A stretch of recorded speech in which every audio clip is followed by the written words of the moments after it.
Hello there. Welcome to another INFJ Ramble. I just want to say, oh my goodness, guys.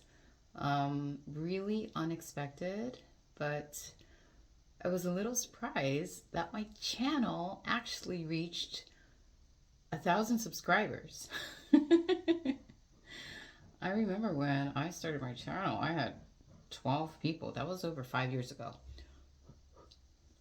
And golly, thank you guys. Thank you for stopping by, and thank you for taking time to listen to my silly ideas.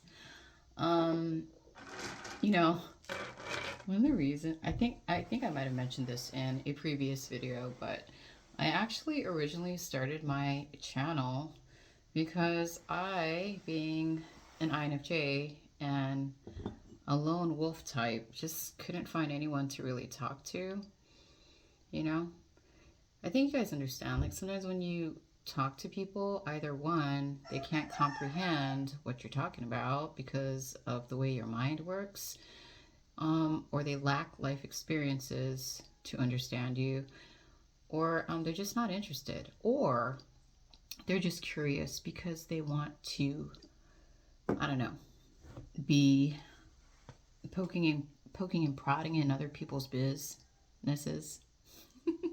But yeah, so like I have been journaling for most of my life, and at some point, I feel like my hand couldn't keep up with my thoughts. And so, it became tiresome to use, like, to write with pen to paper. And then I tried, like, typing things out.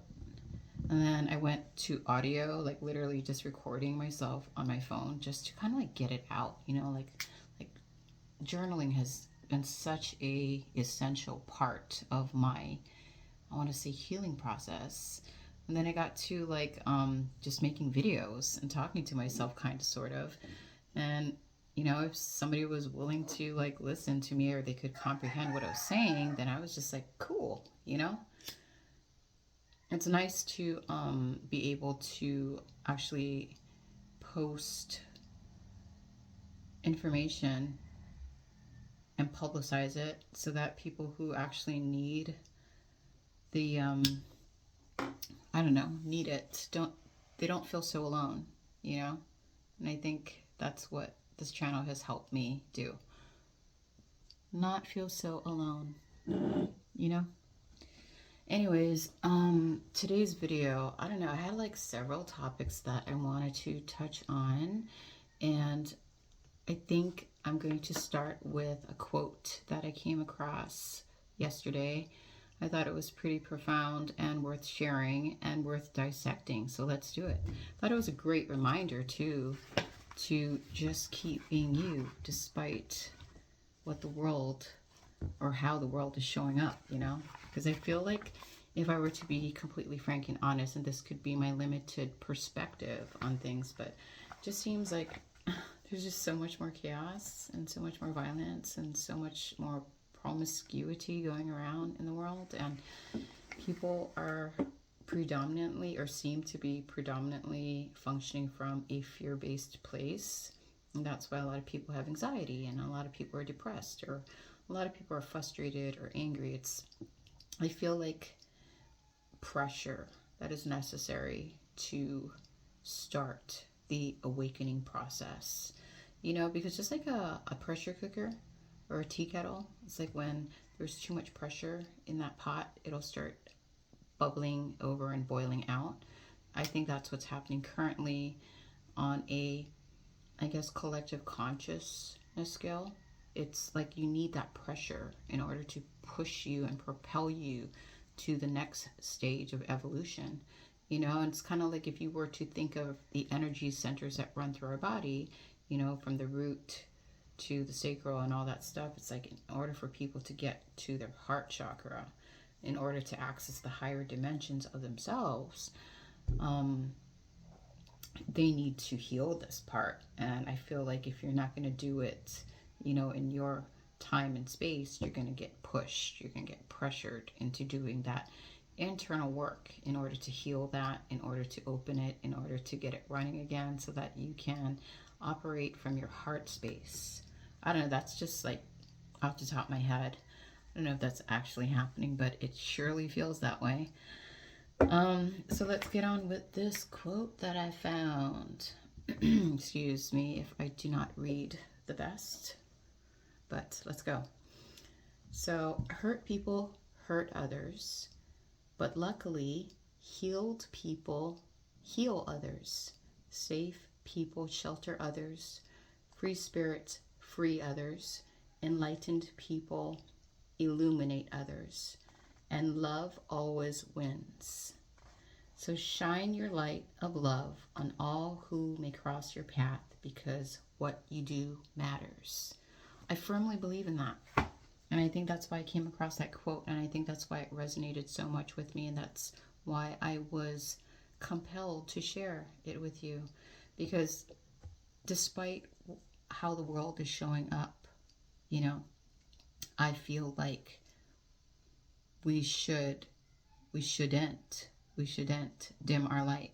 We shouldn't close our hearts. You know, we shouldn't keep breaking cycles and doing the inner work, because what you do matters. And sometimes when you come across people who are hurt, for me, I just stop taking it personally, because I realize it's a projection. You know, it's like if somebody is hurting, obviously they're going to be overflowing with hurt. And maybe that's necessary. I mean, if they held it inside, it would hurt them even more, right? But I think for me, like being authentic, keeping my heart open, staying kind, staying humble, being of service in any way, shape, or form that I can, actually helps me to be and show up in an authentic way, you know. And I think that's what the world needs more of, is us not dimming ourselves down, not softening our voices, not shying away or playing small. You know, it's like step into our seat of power and show up authentically, you know. And then I feel like it's like, yeah, it's a ripple effect, you know. Like if you start it, there's an energetic ripple, you know, and other people can feel it.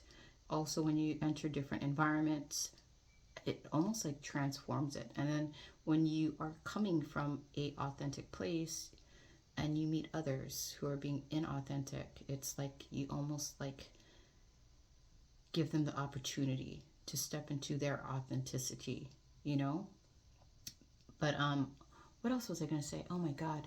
Also, when you like function from a more authentic space, oh my goodness, guys, everything is just so amazing. Like, I feel like, I don't know, like, it's weird. I don't know, it took me like over 4 decades to get to a place where I am truly, truly happy. And I can truly be peaceful and at peace with myself, and truly love and forgive others. Like, I can honestly say I don't harbor any resentment. I think I have,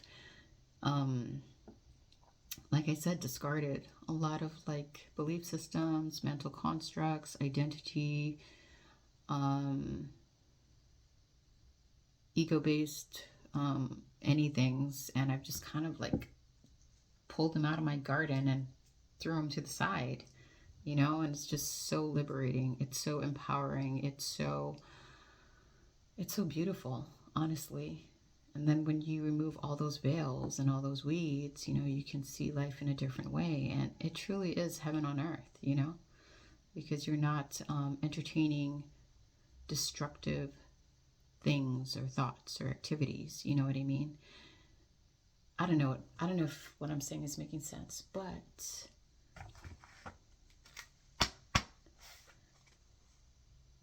yeah, what you do matters, guys. And never forget that you are the most valuable investment. And I definitely hope you're giving yourself more time to be present in the moment, enjoying the here and now, because that's where life is happening, you know. I do have a couple of other ideas that I want to elaborate upon. And there's also a video request by George from Greece. You wanted me to make a video on religion. I'm going to have to process that, and I will get back to you on that. All right, you guys, be well, stay blessed, and keep shining your light and keep that heart wide open, you know? Anyways, see you later. I will probably start another video shortly after this. Amen.